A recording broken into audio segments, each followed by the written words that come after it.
Hello my dear friends, कैसे हैं आप सभी। This is Ayushi Chaure and welcome to next topper humanities, और जहां हम बनाते हैं देश का भविष्य। तो आज मैं आपके लिए एक और रैपिड रिवीजन लेकर आई हूं, हमारा क्लास 11th का 6th chapter displacing the indigenous people. तो चलिए फटाफट से इस चैप्टर को रिवाइज कर लेते हैं, ताकि एग्जाम में चाहे इस चैप्टर से कोई भी क्वेश्चन आ जाए, आपसे 101% वो बनेगा ही बनेगा। तो चलिए देखते हैं।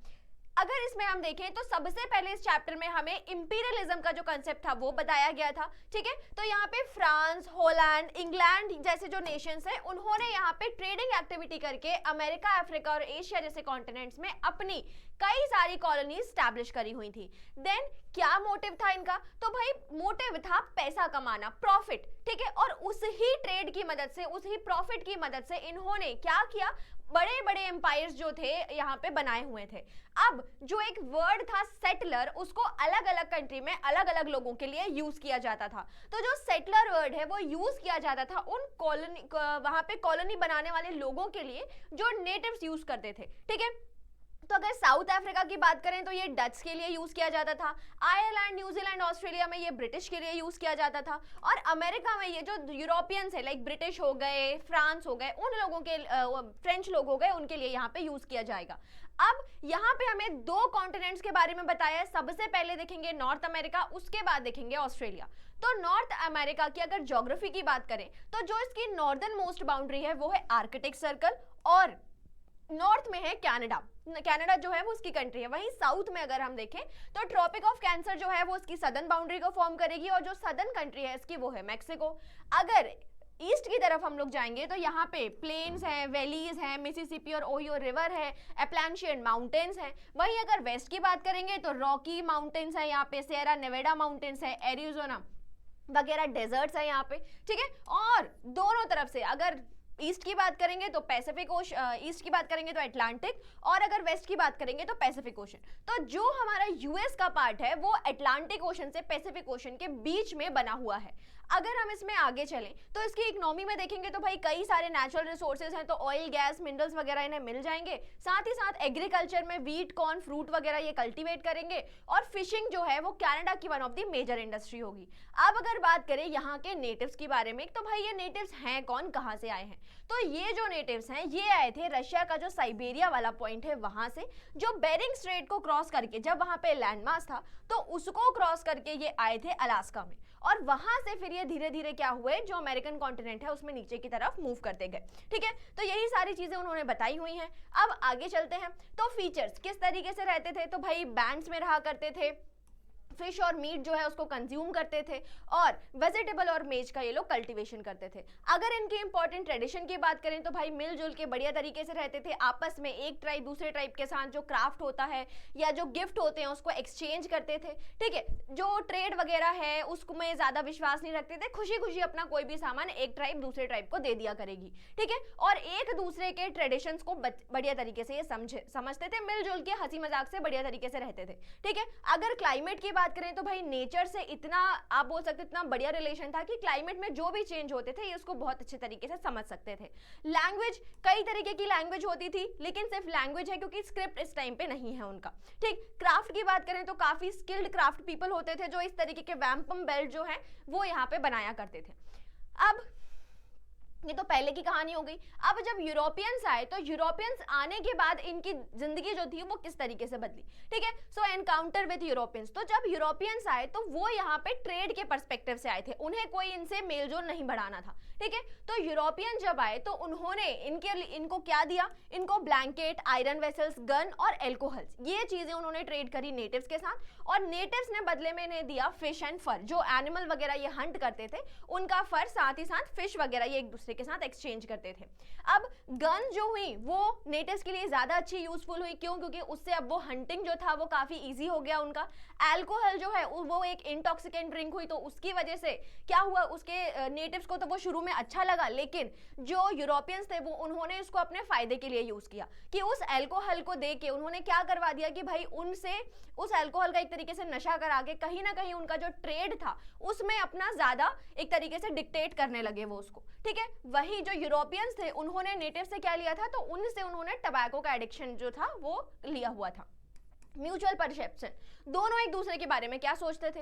तो भाई यूरोपियन नेटिव्स को समझते थे अनसिविलाइज्ड, कि उन्हें कुछ पता नहीं है, ना जीने का तरीका है, ना ट्रेड करने का तरीका है, ना कपड़े पहनने का तरीका है, कुछ भी कर रहे हैं। वहीं पे अगर हम बात करें किसकी, नेटिव्स की, तो वो एक दूसरे के साथ जो ट्रेड हो रहा है वो ट्रेड नहीं कंसिडर करते, वो उसको गिफ्ट का आदान प्रदान समझते हैं। लेकिन वहीं पे जो नेटिव्स हैं वो उस चीज को ट्रेड समझते हैं, वो प्रॉफिट के पर्सपेक्टिव से करना चाहते हैं उसको। साथ ही साथ जो हंटिंग कर रहे हैं तो नेटिव उतना ही करते हैं जितना उनके लिए सफिशिएंट हो। लेकिन वहीं अगर यूरोपियन की बात करें तो वो अपनी ग्रीड के लिए हंटिंग करते हैं, जिसकी वजह से जो नेटिव्स है उन्हें कहीं ना कहीं ये डर लगता है कि भाई नेचर जो है वो इस चीज का क्या करेगा, नेचर जो है इस चीज का हमसे बदला लेने वाला है। ठीक है, तो यही सारी जो चीजें हैं ये नेटिव्स और यूरोपियन एक दूसरे के बारे में समझते हैं। चलिए अब अगर हम बात करें कि जो यहाँ पे यूरोपियन आए उन्होंने कैसे अमेरिका का जो लैंड है उसके ऊपर धीरे धीरे अपना कैप्चर स्टैब्लिश करा। तो बहुत सारी जो टेरिटरी थी उसको तो उन्होंने परचेस कर लिया। ठीक है, जैसे कि they bought the land of France from the Louisiana land उन्होंने फ्रांस से लिया, जो अलास्का वाला पार्ट था वो उन्होंने रशिया से लिया, और साथ ही साथ वो लैंड जहां पे नेटिव्स का कहीं ना कहीं डोमिनेंस था उनके साथ उन्होंने बैटल करके, वॉर करके, उन्हें हरा के उस लैंड पे क्या कर लिया, कैप्चर कर लिया। तो अगर हम बात करें सदर्न यूएसए की जहां पे मैक्सिको कंट्री था, वहां से उन्होंने क्या किया, उन जो नेटिव मैक्सिको के जो नेटिव्स थे उनको हटा के खुद का वहां पे एस्टैब्लिशमेंट कर लिया। अब what are the causes of European to settle in America, क्या वजह थी जिसकी वजह से जो यूरोपियंस थे वो अमेरिका में आके सेटल हो रहे थे?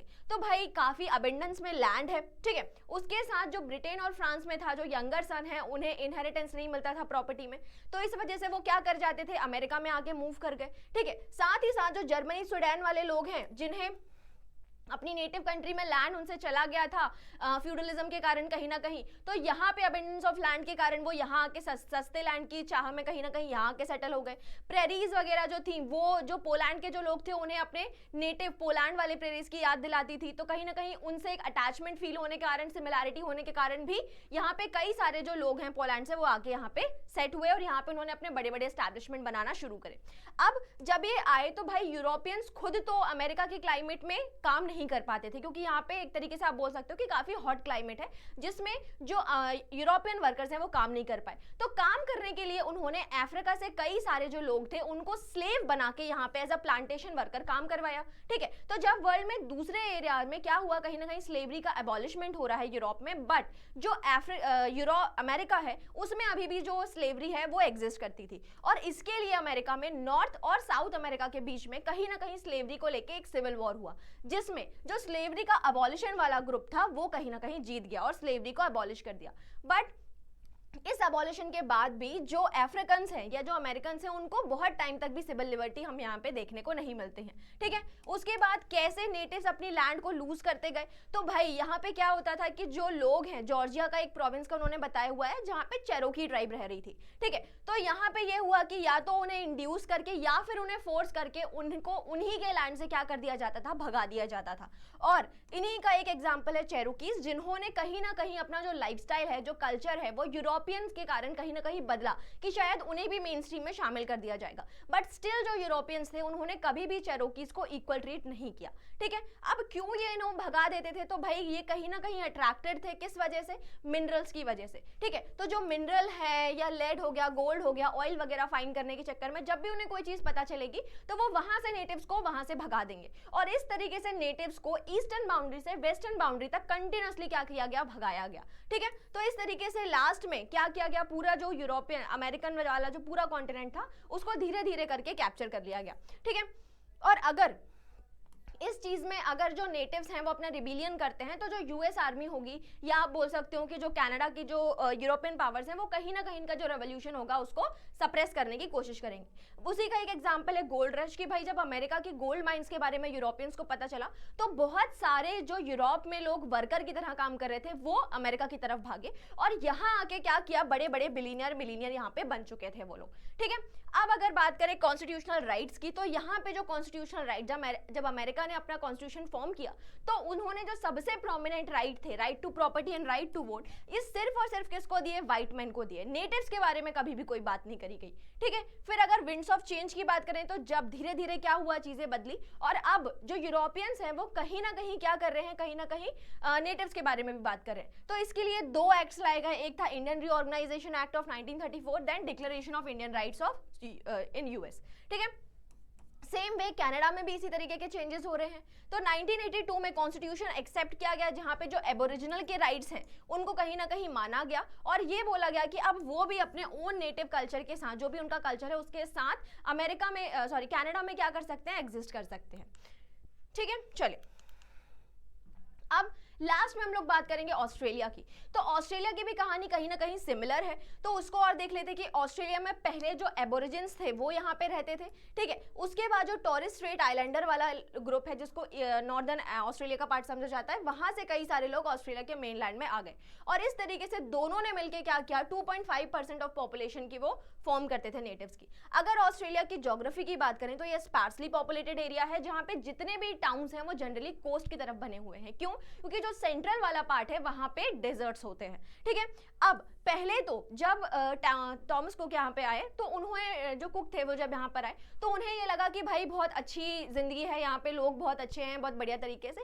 लेकिन बाद में जैसे ही कुक की हत्या कर दी गई, उनको मार दिया गया नेटिव्स के थ्रू, तो यहाँ पे ब्रिटिशर्स जो हैं उनका क्या हुआ, उनके लिए नेटिव्स के लिए कहीं ना कहीं रवैया चेंज हो गया। ठीक है, तो कैप्टन कुक के मारे जाने के बाद यहाँ पे क्या हुआ, जो यूरोपियंस थे उन्होंने ऑस्ट्रेलिया के नेटिव्स के ऊपर मैसिव लेवल पे अटैक करा, और यहाँ पे उनकी जो पॉपुलेशन है उसमें 90% का क्या हुआ, डिक्लाइन हम देखने को मिलते हैं। तो उसमें जो यूरोपियंस उन्होंने अलग अलग रीजंस दिए कि भाई जर्म्स कलेक्ट करके लेके चले गए, या लैंड की वजह से, और लैंड या रिसोर्स की जो वॉर थी उसमें उनकी डेथ हो गई, या फिर हो सकता है कि जो बैटल वगैरह हुई उसमें उनकी डेथ हो गई। ठीक है, अब लास्ट में अगर हम देखें तो भाई यूरोप में आके सेटल कौन हो रहा है, तो यूरोप में जो इंग्लैंड में कन्विक्ट्स होते थे उनको यहाँ पे भेज दिया जाता था कि तुम वहां जाओ, अब ऑस्ट्रेलिया जाओ, वहां पे अपनी सजा काटो, और जैसे ही सजा खत्म होगी तुम वहां पे जाके अपना फ्री लाइफ जी सकते हो। ठीक है, तो जनरली इंग्लैंड से जो लोग यहाँ भेजे गए वो कन्विक्ट्स होते थे।